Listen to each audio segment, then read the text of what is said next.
25 juillet 1944, Opération Cobra. Après un mois et demi de combats acharnés en Normandie, les forces américaines lancent l'opération Cobra pour percer les défenses allemandes du bocage normand et atteindre Coutances et Avranches. L'objectif est de libérer l'espace pour une avancée rapide. Les Alliés avaient anticipé la contre-attaque allemande à Mortain, car Cobra présentait une faille. Si les Allemands réussissaient à apporter énormément de divisions dans le secteur de Mortain, alors l'opération Cobra aurait pu être plus difficile. Pour contrer cela, les Britanniques ont lancé l'opération Bluecoat. Détournant l'attention et les ressources allemandes vers l'est, cela permettait aux forces américaines de progresser plus facilement et d'assurer la réussite de la percée en Normandie. Dimanche 30 juillet 1944, opération Bluecoat, les loges, île 226. Je me retrouve actuellement à la côte 226 et nous pouvons y voir comment les vanter, point de départ de l'opération Bluecoat. Pour cette opération, nous retrouvons la 15e Scottish Division, la 11e Armored Division, ainsi que les Guards Armored Division.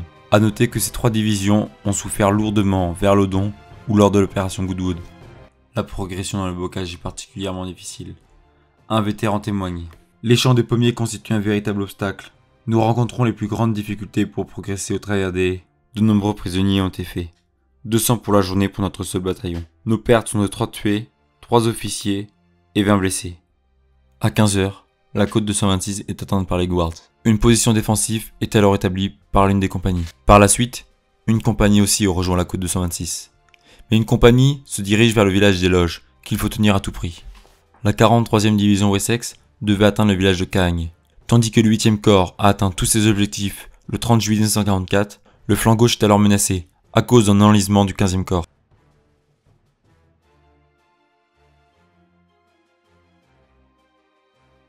Bien qu'occupé par les chars, la position sur la côte 226 est loin d'être sécurisée.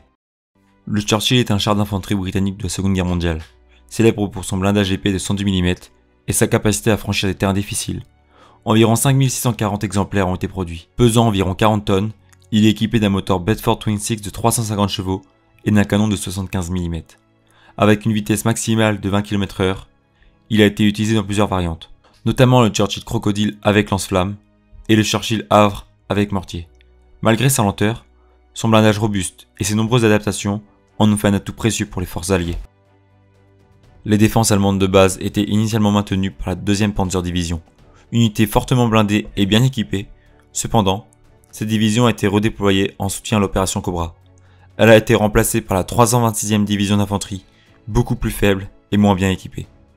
Sur le flanc gauche, les positions étaient défendues par la 276e Division d'infanterie. Ces changements ont affaibli les lignes défensives allemandes, rendant la situation plus favorable aux forces alliées.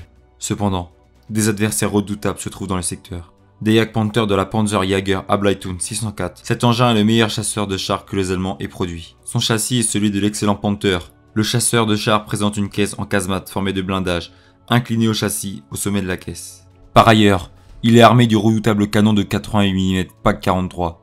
Ce terrible chasseur de chars n'a pas encore été engagé dans la bataille de Normandie, et sa rencontre va être un choc pour les Guards. La Panzerjäger Ableitung 604 est forte de 45 Jagdpanther, soit 14 engins répartis dans les 3 compagnies de combat.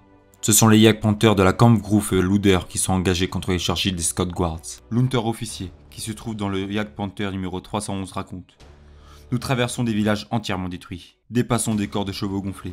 Maintenant, les obus de l'artillerie explosent. Plusieurs avions sont aperçus. Nous nous hâtons. Nous nous arrêtons sur une route endommagée pour nous mettre en position. Le lieutenant part en reconnaissance. Après 20 minutes, il revient en souriant. Il a compté 8 chars ennemis.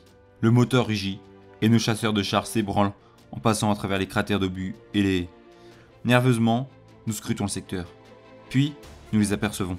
Ces géants d'acier de couleur gris-vert se découpent dans le ciel. Des fantassins sont grappés dessus, se trouvent à un côté. Fumant, comme s'ils se trouvaient à l'entraînement. Pas plus de 300 mètres nous séparent. Puis, il nous voit.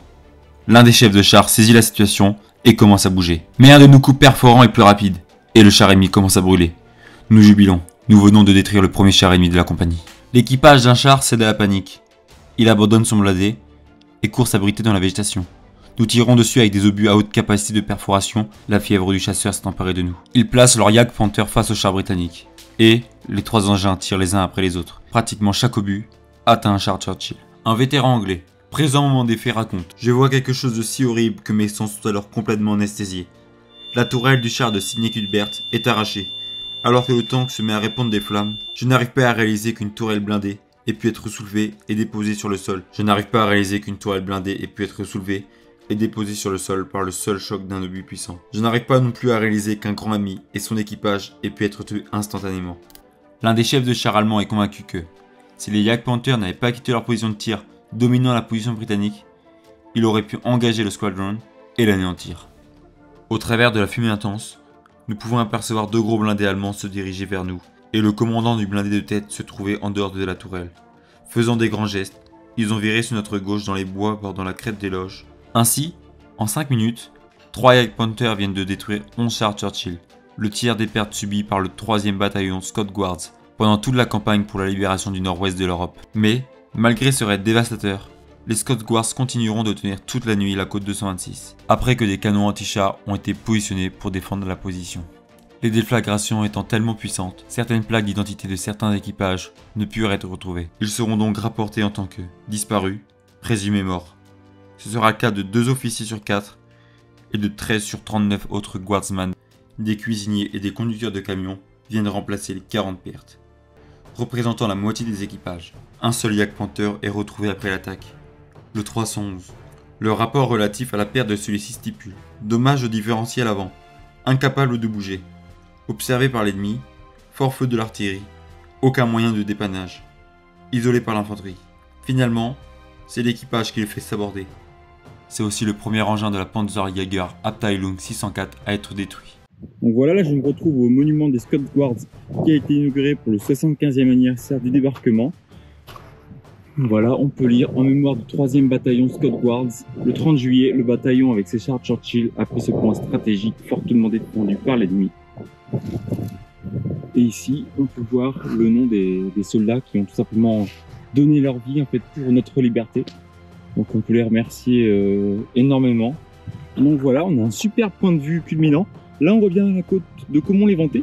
Donc Caumont-l'Éventé, ici on peut bien voir Scott Guards, Grenadier Guards, Coldstream Guards, Grenadier Guards supplémentaires, qui tout simplement attaquent. Et là on peut voir les loges. Donc, en fait ils sont passés comme ça. Ils sont arrivés par les loges. Et là donc on peut voir la contre-attaque allemande du Panzerjäger Abteilung du 604e, qui ont détruit 11 chars Churchill en 5 minutes. Donc là on peut réellement s'imaginer les soldats de l'infanterie par là-bas qui fuyaient. Et on peut voir qu'elle a été vers les Pays-Bas. Là c'est sans doute l'opération Market Garden. Et elle a été vers le Danemark.